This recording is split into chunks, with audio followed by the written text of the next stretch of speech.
Hello, everybody. Transition. We're gonna Hello. start.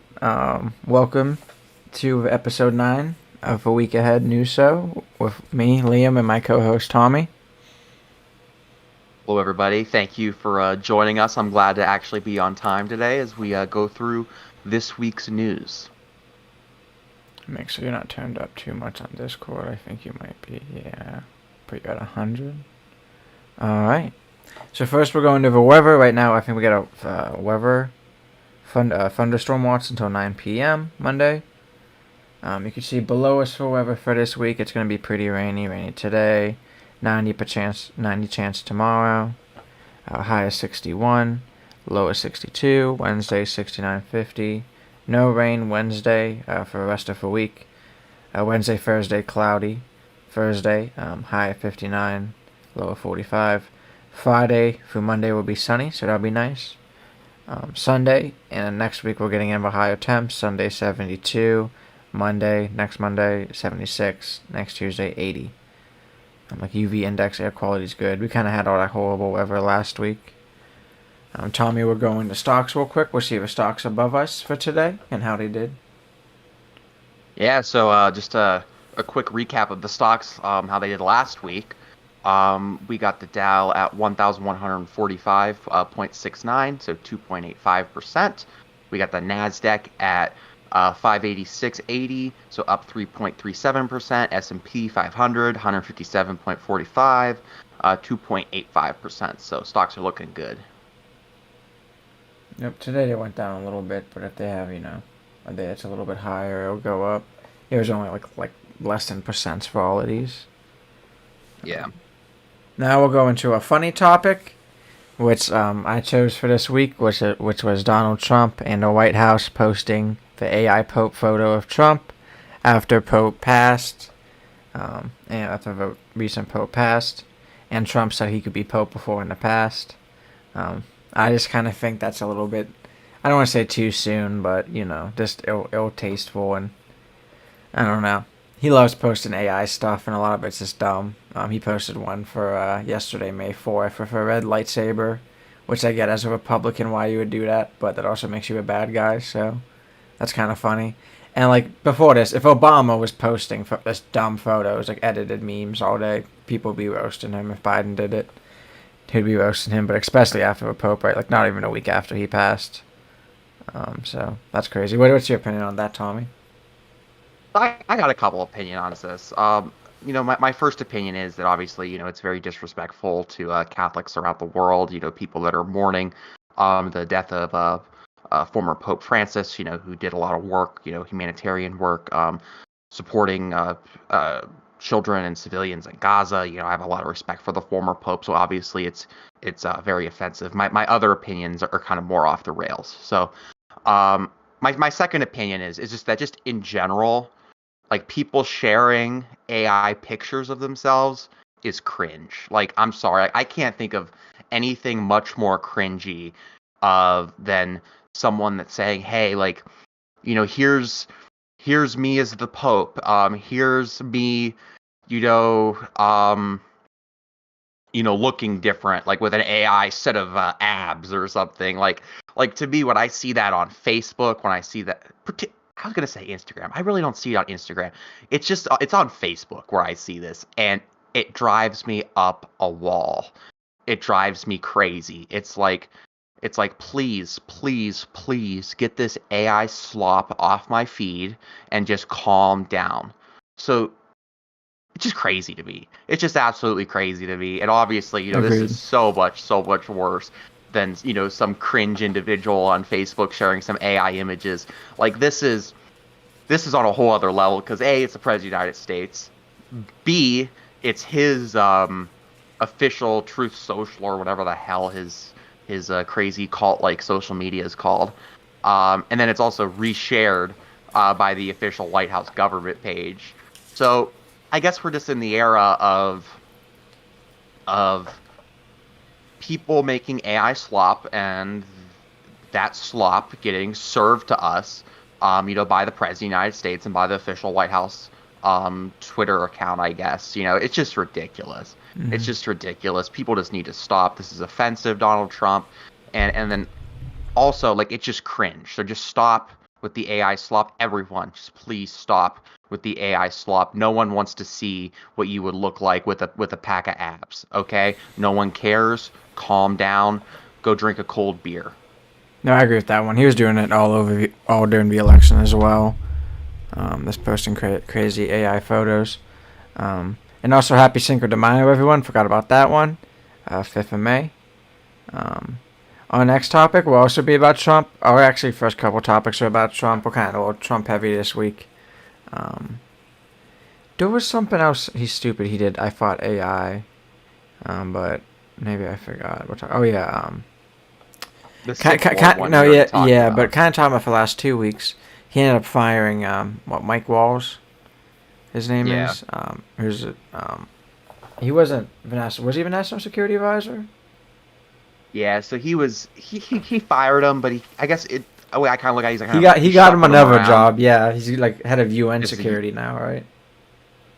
UN ambassador. Yeah, which is also a very significant job in government. I don't think it's any national security advisor position, but it's no joke either. It's a serious job. Yep. I also saw Michael Rubio has like 8 jobs right now. Did you see that? I'll have to send you a video. I didn't. TYT was doing a video. He Yeah, has like 8 jobs right now. Eight titles. It's crazy. Like, how does he doing all this work?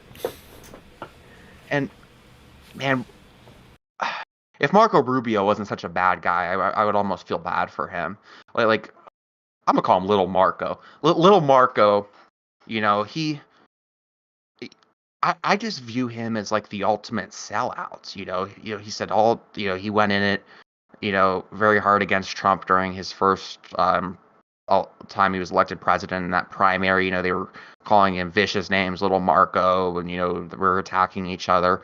Then you fast forward, you know, half a decade later, and all of a sudden, little Marco's up there at the Resolute desk in the Oval Office, just saying how much he loves Donald Trump and all of his policies and stuff. So he's either a complete liar, like he was lying half a decade ago when he was running for president, or he's lying now.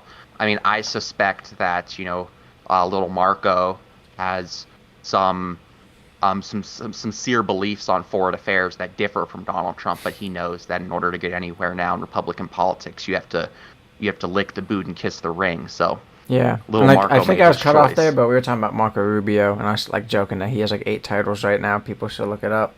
But our first national Yeah. news topic is for Trump's first 100 days. And despite promises to cut spending during the campaign, his first few months in office, Trump's federal government spent more than 200 billion in his first 100 days compared to the same period last year, and with the Biden presidency. In fact, the government is now spending more day to day than what was spent in the 9 of the last 10 years. The exemption was at 2021, when the government was spending trillions to fight coronavirus pandemics and prevent an economic disaster and collapse. Those cuts are small in comparison to other expenditures. The answer probably lies in the fundamentals of a government's budget when it comes to big ticket expenditures that the White House can't fully control, or massive changes to the U.S. Or massive changes to the way the U.S. Pays for aging American retirements and medical care. The rest of the answer is politics. The conservative base that elected Mr. Trump and Republican majorities in Congress may not support cutting the biggest share of federal spending. The operations of the U.S. military and caring for veterans. I do agree with caring for veterans, but like I've kind of agreed with for a long time that we should cut some military spending, and probably most of it, especially imperialistic spending. Um, the answer is rising costs, is higher taxes on the rich, and Republicans offsetting their cuts or tax cuts for the rich, leading for fewer programs and services and more money for rich people. Um, Yeah. So you can go it on. just Give your proves input. that. Yeah, it just proves with all this going on right now, with the Department of Government Efficiency, Republicans, claiming over and over again, hey, we need to reduce the federal deficit, we need to reduce the federal deficit, we need to make cuts and stuff. You know, they're not serious about this, okay? They're not serious about this because they're not actually taking any steps that would actually reduce the federal deficit. Any steps that they have taken to reduce the federal deficit are then being counteracted with their crazy corporate billionaire tax giveaways to the ultra wealthy. So what's really going on right now? It's not that Republicans are trying to cut deficits in this country. They're not. What they're trying to do is they're trying to reduce spending that affects the average American's life. Programs like Social Security, Medicare, Medicaid, all of those different programs people rely upon. They're going to cut those. They're going to cut things that benefit you So the tax cuts that they give out to the ultra wealthy and the rich are somewhat more palatable to the deficit. So that's what they're doing. They're really just simply um, they're redistributing wealth, and they're redistributing programs by canceling them, canceling programs that benefit working people, so that they can then reduce the costs of government. But all those costs are then counteracted by their crazy corporate tax breaks and tax breaks for the ultra wealthy. So it's all just a big ploy. It's all just a big ploy so that they can enrich themselves and others in the billionaire class. Yep. And kind of like what we're saying, because we kind of saw last week that they were talking about raising taxes on the wealthy and how much crap Trump got and his campaign got. So, like, his whole cabinet. So it's probably going to be hard to do that. And we have to be careful with that, like you're saying. Like, if we're not going to touch military, if we're not going to touch care for military, like what we talked about in the past, that $800 billion cut to Medicare might be possible then, and other cuts to social programs that don't affect the rich. The stock market performance in Trump's first 100 days were horrible. Right now, they're at basically like -8. Before his Liberation Day tariffs, they were at like -6, and then they dropped to like -18, -19. And since he kind of went back on a lot of those Liberation Day tariffs, like we talked about the last couple weeks, of like having exemptions for electronics or silicon, certain things from certain countries. Trump in 2017 was about at a +4, when Obama was at a +6, and Biden was at a +9. His first 100 days. For spending has been more than, like me and Tom, we've talked about. You can look this up. Then then in 2023 or 2024, he's outspending that spending, basically by $0.2 trillion, so $200 billion. He's outspending them, kind of like what we said before as well. His approval rating has been horrible, which has been fun to see. A lot of people have been saying, I've been seeing, and like even he's been saying, all the polls, just like with the elections for polls, are kind of swayed, and that's true. It depends what you're looking at. But looking at, like, Tommy gave me a PCP average of like basically all the polls. That range from 4.9 to 5.4. With an approval rating of 45.1, a disapproval rating of 51.4, for a spread of -6.3. Some of these spreads are way different, but that's the average. So good, still a large disapproval rating. I think when Biden was getting out, he was at like 36, and that was at like record lows, or maybe like 38. So they're getting there. I just wanted to kind of lay out sort of the political context of, the Republican crusade to, give more tax breaks to the wealthy, because, they truly are in a political conundrum that is of their own making. So they're getting all of this money. They're getting, millions and millions of dollars from large corporations, from large dollar donors, who are then, either directly or indirectly, encouraging them to cut their taxes, even though they already don't pay enough taxes, they don't pay their fair share, etc. Mm-hmm. So in order to do that without completely skyrocketing the deficit, they're going to have to start to look at cutting things that are very popular amongst American people, like, healthcare for veterans, Medicare, Medicaid, SNAP, children's health insurance programs. These programs, they cost a good amount of money, and people rely on them, and they need to be preserved. But if the Republican objective is to cut taxes for the rich, and they want to do that without just completely ballooning the deficit, they're going to have to cut these programs that working families rely upon, which is going to be very unpopular. Mm-hmm. So they're caught in this rock and a hard place where the donor class who funds their campaign are saying, hey, cut our taxes, cut our taxes, cut our taxes. But in order to do that without ballooning the deficit, they're going to have to cut these programs that working people rely on, and the working people that actually put these people in office as well. So they're kind of in this catch-22 of their own making. And people don't realize, like, too. Oh, sorry, I'll let you finish up real quick. No, I just was gonna say ultimately we're gonna have to see how this all plays out. Hmm. Hopefully, the Democrats in the House and the Senate, vigorously oppose this by all legal means.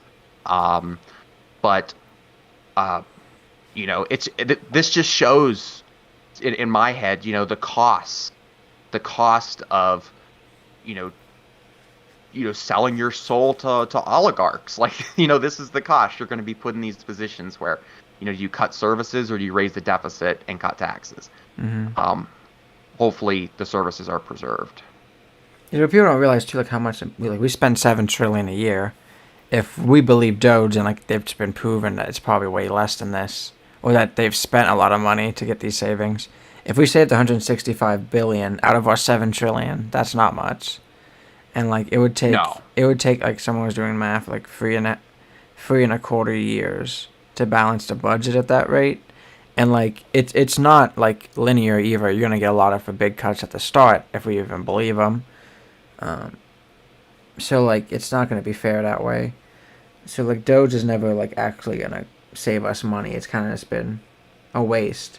That doesn't even pay for like interest on treasury securities. You know what I mean? Per year, we spend more than that. You know what I mean? Our military and veteran affairs is almost $1 trillion. Social Security is 1.4 trillion. Medicaid 600, yeah, billion. Medicare and prescription drugs is 1 trillion. So we spend a ton. Military and other stuff's 2 trillion. Like if the amount of money we spend as a whole is just crazy. So And if you look at the cuts that Doge is doing, it's foreign aid, it's the Department of Education, mm-hmm. it's things that are not popular amongst Republican voters. So Doge is really, the way I kind of view it, it provides political cover for them. So they can say, hey, we're giving tax cuts for the rich. They won't say that part. They're giving tax cuts to the rich. They won't tell people that.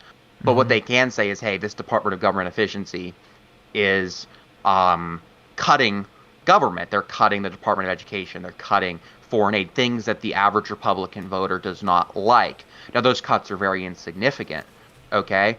But when Mm-hmm. they give those tax cuts for the rich and the deficit balloons, all of a sudden, they'll be able to point like Doge, Doge, Doge. There's no deficit. Doge, Doge. It's all just Mm-hmm. it's a political puppet show. Yeah, and it's a lot of times because people won't do them for math themselves or understand the math, and that it's a drop in the bucket. And like I was just reading like New York Times posted how like they may have spent 135 billion to like cut 160 billion, so it's like Yeah. very small. If you want to go And over like our just next for the national topic real quick, but you can go over what you're about to say. Yeah, I just wanted to say this just for the record too. If you look at different countries' debt, debt to GDP, the United States is not at the top of that list. So just wanted to point that out. Um, so, okay, our national topic: Trump hates Elmo. Okay, so on his crusade against all things good in this country, Donald Trump wants to end federal funding for NPR and PBS. Um, so President Trump issued an executive order late Thursday directing the Corporation for Public Broadcasting. That's sort of the organization that runs PBR and PBS and NPR. He directed their board to cease federal funding for NPR and PBS. Um, he said that he just sort of threw out accusations that they're not fair, accurate, or unbiased. Um, all of those sort of complaints were actually just very recently found to um, be not true by the Federal Election Commission. Um, so this is just another attempt by the Trump administration, to silence critics, silence truth, and silence people that he perceives as not having a big enough "Make America Great Again" hat. What I find kind of amusing about this is, so the order again directs the board of directors to cease federal funding. So Trump had previously fired 3 of those board members. So that means that actually that board doesn't have a quorum anyway to do what he's directing them to do. Sort of shows the sort of incompetence of the administration as well. Then of course all of this, it's unclear if this is even legal. The Corporation for Public Broadcasting, the owners of NPR and PBS, they say they're a private nonprofit funded by Congress and not an executive agency subject to presidential authority. So there's legal questions, but certainly, this is just another very, very bad move by the Trump administration, and it really does concern me too that the president is attacking a free press in this manner. It's the First Amendment to the United States Constitution lays out very clearly that we have free speech in this country, we have freedom of religion in this country, we have freedom of the press in this country, and freedom of the press is a cornerstone of our democracy, and then just sort of the idea of democracy in general. Like, in order for voters to make an informed decision at the ballot box, they need to be able to receive impartial information by the media, so they can then make up their own minds and execute their right to vote. And if that is sort of degraded, where reporters have to fear potential retaliation by the Trump administration, because they called out something unconstitutional that Donald Trump did, that's very, very concerning. And, it just sort of shows that, I fear this country is slipping farther and farther away of our democratic values and more towards, sort of authoritarian boundaries that we're kind of pushing into. So very concerning news. Hopefully, this gets litigated.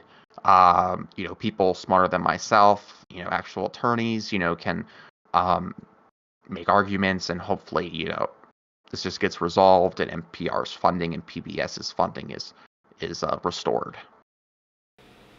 Yeah, agreed. And kind of like you're saying too, like if you go after like unbiased, a lot of the times, people that don't have cable, this is all they watch. So unbiased, of agencies like this that kind of like help out, get information out there to people. Sometimes not really like adults either, because a lot of it's kids too. Like we were talking about Elmo and other stuff. Mr. Rogers, like Fred Rogers, spoke up against like funding PBS. NPR is newer, and I like NPR though, and people shouldn't have a problem with it if it's unbiased and good radio stations and podcasts. Because I like some of their podcasts when I have time. But I also saw how, I don't know if you saw this, and I think it's Alabama. We'll have to look. But they're basically putting in textbooks about the 2020 election, like irregularities in certain textbooks, and I'm like, oh god, not the South textbook's gonna be bad again. But I'm not I'm not surprised by it. Just kind of jump off what you said here. PBS and NPR are not biased. Like, I can't think of any more unbiased news source, in the United States. And also, the Federal Election Commission, which is like the federal agency that's in charge of like sort of regulating a federal election, they unanimously dismissed a complaint that was alleging bias. Okay, and they're a bipartisan organization, the FEC. Also, even if they are biased, they're not biased. But like, let's just say I concede that point to the Trump administration that NPR and PBS are biased. That doesn't mean that you can revoke funding based on their like that's wrong. Like if I was president of the United States and I'm like, Fox News is biased, I'm gonna deny them access to the White House press corps. I'm gonna somehow affect their funding. Obviously they're a private organization, but like that's not right either, even if they are biased. You know what I mean? Like, people have a right to say what they want to say in this country, and that may offend Fuhrer Trump, but it's just ridiculous. It's just ridiculous, all of this. No, agreed. And it's the same people that I think it was a year ago, DirecTV was going to take off Newsmax, and they made Congress like force DirecTV to keep Newsmax. So like they'll say to like capitalistic, but like they won't be capitalistic, and they'll be more socialistic when they want to be. Or be more Well, socialism and these based. But people it's are crazy. these are the same people that claim that Fox News is unbiased. It's like, brother, Fox News literally took down their stock ticker when the stock market was crashing. Like, come on. Come Yeah. on. Are we living in are we like on different planes right now? You know what I mean? Like it's insane to me. It's insane to me. Like, come on. And last thing I saw too, I was dying. News Nation, because isn't that what Chris Cromer's on now? He had a show Yeah. with Bill O'Reilly and Stephen Smith. Um, Okay. yeah, Stephen A. Smith, who's a radio host guy, who like created sports talk radio, but now he's a little bit in politics. And Bill O'Reilly, which we know what happened with Bill O'Reilly at Fox News. Just look it up, unless their PR company is really good and taking that off the internet. Um, but he had a bunch of sexual harassment issues, and I guess oh man, what was? Oh yeah, so Stephen A. asked Trump about Harvard and him revoking the funding, and Trump thought he said Harlem, so he starts talking about Harlem, and then like I don't know if someone tells him, or he realizes that like they were actually talking about Harvard, so he loops back like Harlem and Harvard, and it just makes no sense, and it's just one of the best clips ever. You have to look at it. Because I'll have to watch Even it. Stephen A. is looking at these guys like, how fixed is this again? Like, what am I supposed to do? Because I don't know. Like a lot like that's like one of them interviews that they'll do anything for. But I would totally attack a guy for that. If just because a black man's talking about Harvard, you think he said Harlem? Because Harlem's in New York, by the way. Harvard's in Boston, Massachusetts, 2 different states. For people who didn't know. So, any other topics on this one before we finish up Trump's craziness? Nope, I'm good. I'm good with Alright. that one. So we're gonna move on to our first local news topic. It's some good news out of Trumbull County. Yep. So this is kind of just a brief update. But Kimberly Clark, they approved that $800 million facility in Trumbull County. So it was approved by their board of directors last Thursday. They will build an $800 million manufacturing facility across the 560 acres on former RG Steel property that they purchased a couple of years ago. It's going to create about 500 full-time jobs with 49.1 million in annual payroll. Construction is going to start this month here in May and will take 2 to 3 years. So this is just overall, I think, just an overwhelmingly positive thing going on for the county. We got that Kimberly Clark coming. We have the Amazon Fulfillment Center that's going up. Where's that going and up then at? obviously we have that. That's kind of going up by the 717 Credit Union, like on Larchmont. Kind of like in between Champion and Elm Road, kind of like around there. Okay. I know what you're talking about now. And then obviously, you know, we got the battery plant in Lordstown, so it's good to see some investment in our local community. Heck yeah. Isn't that North River Road where 717 is? Or am I not thinking of the same place? No, it's Larchmont Avenue is what it's called. Interesting. Yeah. Damn, that is awesome. Let's go. Yeah, almost 50 million in annual payroll would be really good for people. So hopefully it should help Yeah, out and Warren, you know, Champion area. yeah, it should help out the community, you know, and hopefully, like, this is just the beginning, you know. One can hope that, you know, you have these new employees coming in, you know, there'll be new housing for them, resources for them, you know, sort of a big investment in a community like ours, like this, you know, it can have other effects other than just the jobs. You know, it can lead to a need for better infrastructure to facilitate all the trucks that are going to be coming into something like this. You know, it has other effects that are, you know, not directly related to it. So, I'm overwhelmingly positive on this. I think it's good.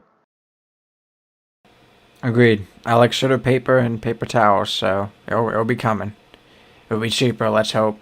And like, you know, if it's not in the shelves, we could just raid the manufacturing place. You know, Yeah, I when was stuff I was happens. thinking that, you know, if there's like another pandemic and like no one get toilet paper, like we have access. Like there's the toilet paper, you know? Not We really. can go in there and make it ourselves if we need to. You know what I mean? We could. I've chopped down some trees in my backyard. So it is awesome. Hopefully, it'll be higher pay and more people coming in. And like you're saying, more tax revenue for the whole Absolutely. area, more infrastructure jobs for Warren, which I would agree that probably would be happening, especially with Amazon coming. Um, Okay, Liam, you ready for the next subject? yeah, Put on your engineer cap and get going. yeah, this is our last topic, but it's pretty interesting. It's basically how certain federal cuts are threatening lead removal programs in the valley. Um, So basically, Mahoning County continues to spend its state and federal funds to reduce lead hazards, but reduction in Washington and Columbus could make it more challenging because it's also happening statewide as well. And a lot of the times with a lot of these things, the states match the Fed funding or they'll donate a percentage to the federal funding. So when federal funding goes down, they'll go down as well. Um, basically, there's a man named Phil Furrier, who's the head of the county's Department of Lead Hazard Control, and every year the county commissioners approve his agenda. Just the past month, the board have approved 16 projects across the country, totaling roughly $430,000 for the remediation of lead-based hazards. The work is funded through the U.S. Department of Housing and Urban Development's Lead Hazard Reduction Grant and Healthy Homes supplemental funding.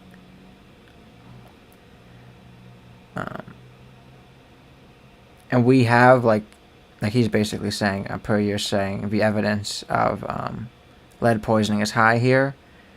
These are highly competitive grants based on a need for ability to spend the money. Unfortunately, we've been granting a lot of money to eliminate these lead-based paint hazards. A lot of these are based for like HUD, which or other types of. Well, I forget what the state one is. We were talking about it. It might be the DoD, Department of Development, has I think it is has a certain program to basically make rundown houses nicer. So even the apartment I live in now, like I had to sign a thing on my lease about how there's lead-based paint from back in the day. A lot of houses still have lead-based paint because like even on the inside, it's a little bit different. You could pressure wash a house on the outside to get all the paint off. If the inside's a little bit harder, you'd have to basically take off all the old drywall or plaster and redo it. And this makes sure you don't use lead paint again. Obviously, like buying lead paint's illegal now, but they were still making it up to the 70s, so they were still using it in houses, and a lot of houses around here were built before the 70s. When I lived in Akron, I had to sign a waiver, saying that I acknowledged that there was lead-based paint in my apartment. Of course, they painted over it and stuff, but it's not a good feeling. You know what I mean? Nope. And for whole matching dollars for the whole year, $7 million. So they get a ton of money for this stuff. And he's kind of saying how like we could address issues like water infiltration, carbon monoxide detectors, electrical hazards, and other things that would make the house less safe. So some of that is just the house itself, because there's lead and paint, but there's also a lot of lead service lines left. And the service lines, like, I don't think we have any rarely water main lines that are lead left. Maybe in places like Columbiana County or smaller counties. Most service lines are steel or iron right nowadays. Main lines, I mean. But for service lines, which are the lines that go from the houses to the main line, we still have a lot of lead. Because if you look at Youngstown and there's an abandoned house there, like that house still gets water a little bit into the meter. So if it's lead, like that lead's still seeping into the water. And that's kind of how we get a lot of these issues. It's hard to calculate because like it's expensive to go through every single house and look through it. Now, personally, I do a lot of work in this, but we do a lot of like stormwater because stormwater or sanitary because like that's a little bit cheaper. Sanitary line isn't pressurized for the most part, so you could just throw a robot down there that has a camera and we'll just go through it and watch the video, and we could see what's broken. You could do that with a water line and say, oh, that's a lead line, but a water line's pressurized and smaller, way smaller than a sanitary line. Sanitary lines are like 6 to 8 inches, sometimes 13, 12, 15, 18. Water lines like 3 inches to 8. Water main lines I've seen be 3 feet, but that's for like the entire city of Youngstown. And a lot of times they'll put them in like pairs of 2.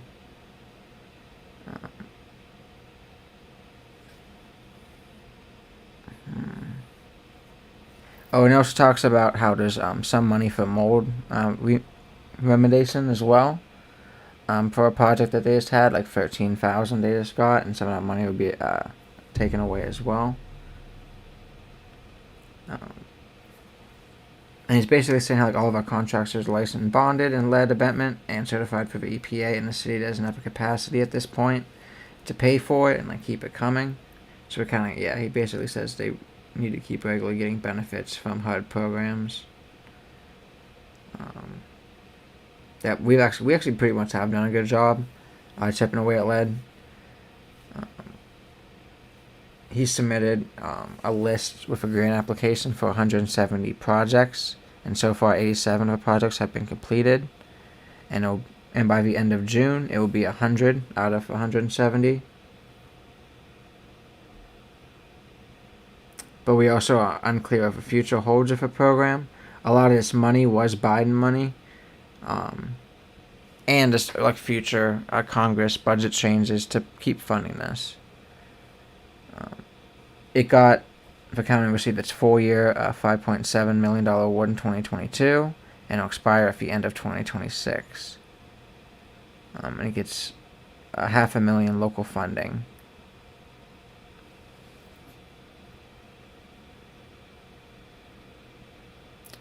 And Congress cut for the 2024 approximations for HUD for its lead reduction programs by 31%, from $290 million to $200 million, $65 million less than what the HUD requested, and the overall HUD funding was cut by 1.9%. And they also want they're also talking about keep cutting it from another year. Next year they'll probably cut it. State of Ohio funding also got cut by 10%. It did not make it to the House version of the state budget. 10 million. Oh yeah, my bad. That's what I said. Yeah, thank you. 10 million. And kind of like what we know of areas, kind of like Flint or even Jackson, Missouri, if I'm not mistaken. It might be Mississippi, but I think it was Missouri. Has a problem with lead service lines. I mean, we still have lead service lines around here everywhere. We just put like a chemical in the water. All the water treatment plants do. Because you have to do it for iron service lines too. Like you don't want your water to be pure iron or pure oil, so you gotta put a chemical that like attaches to the pipes that won't allow the pipes to seep through. Same chemical that they use for lead service lines. So that helps, but the problems like with Flint, or I even see places around here in certain areas in Columbia and the county around Salem, like they have very high iron in their water. What that means you're putting in less of that chemical, so if anyone has a lead service line, you're also getting lead in your water.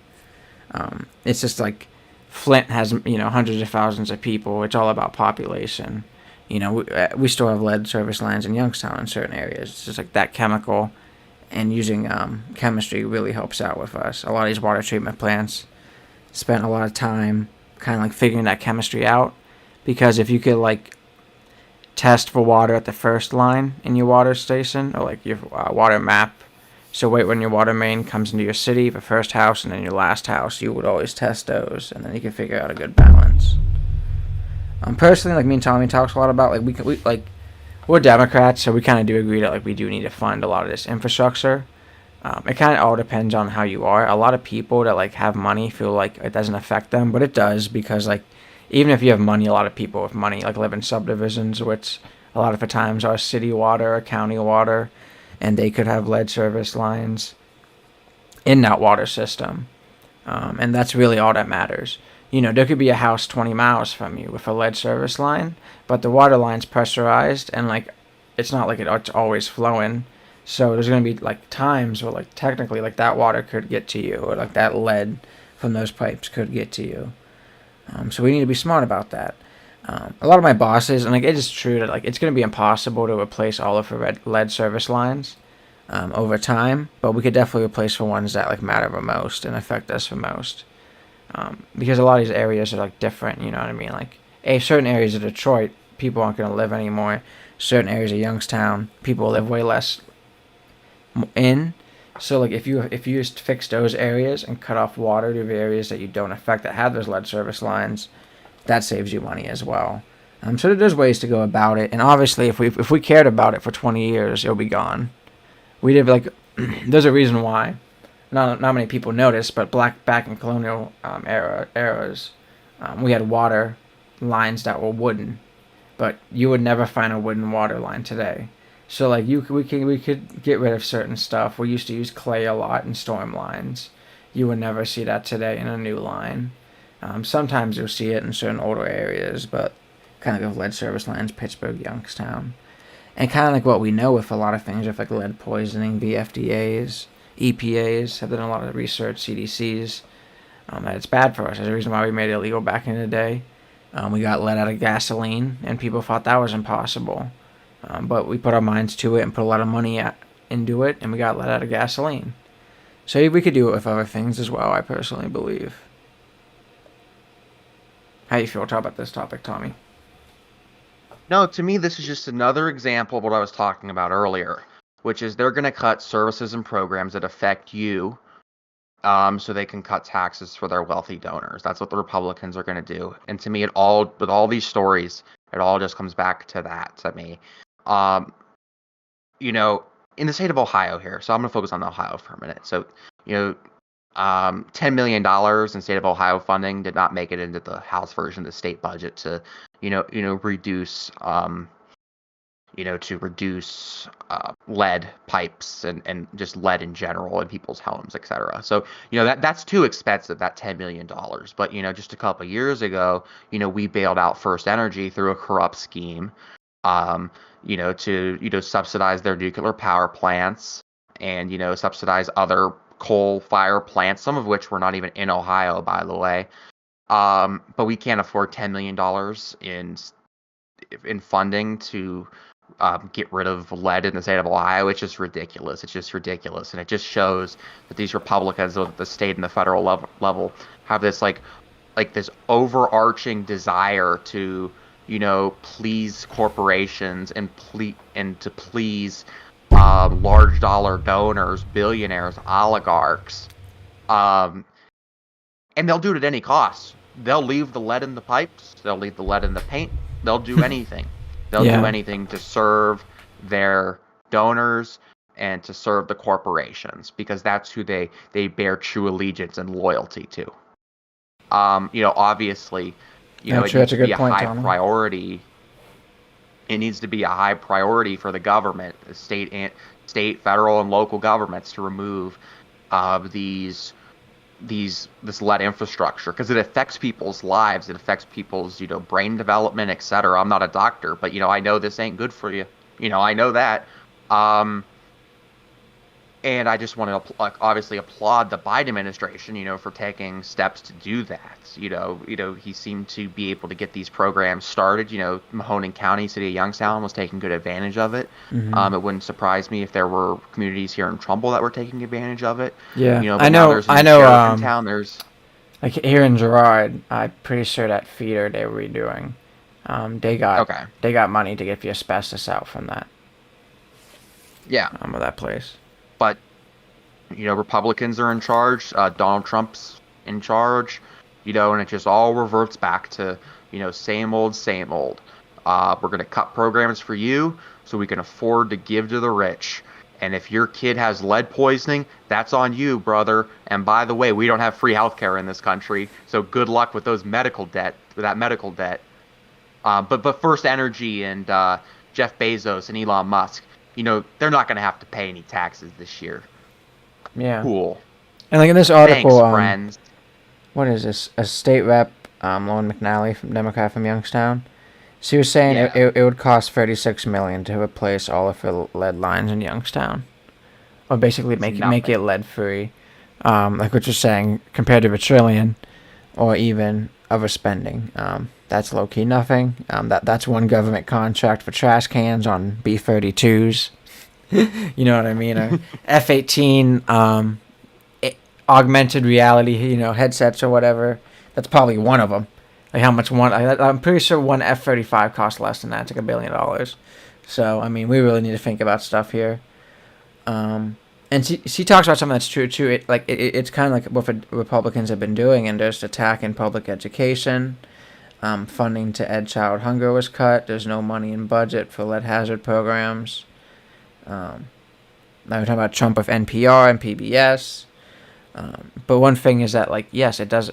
Well, one, we know lead affects kids and their development, but two, it's going to affect certain poor communities at a higher chance of being minority, and a lot of times in Ohio, higher chances and higher of minorities. So they're going to be affected way more at higher rates. You know, like these older houses in Youngstown and the outskirts of Youngstown. They're going to have lead pipes even on the inside, even certain things, or lead paint. So we got to be careful about that. People say the same for asbestos. Like I said, we used to have asbestos pipes. We had asbestos almost everything, asbestos paint, asbestos clothes, asbestos gloves and hats. But we got rid of asbestos pipes and asbestos in most places that people hang out in and publicize in, or houses and live in. So I mean, we could definitely do it with pipes, and that's something that we need to be working on and stop these cuts. Any last No, I got nothing else to add. topics? Just I just hope things improve in this country. We need to we need to live in a country where people can drink water out of their tap without having to fear that there's lead in it. We need to live in a country that has universal health care. So if there is lead in that tap, you can get the health care you need. We need to live in a country that provides free education to people so they can make informed decisions and live their true selves. And all of this stuff costs money that ultimately the Republicans don't want to spend because they're too busy cutting taxes for the rich and their corporate donors. So, and I think just today's show, we're talking about PBS, kind of talking about the deficits actually increasing, talking about the lead pipes, just sort of really illustrated that. And I hope that the listeners think about that a little bit. What's the human cost of these tax cuts for the wealthy? Yep. How much money was sent to Israel and Ukraine?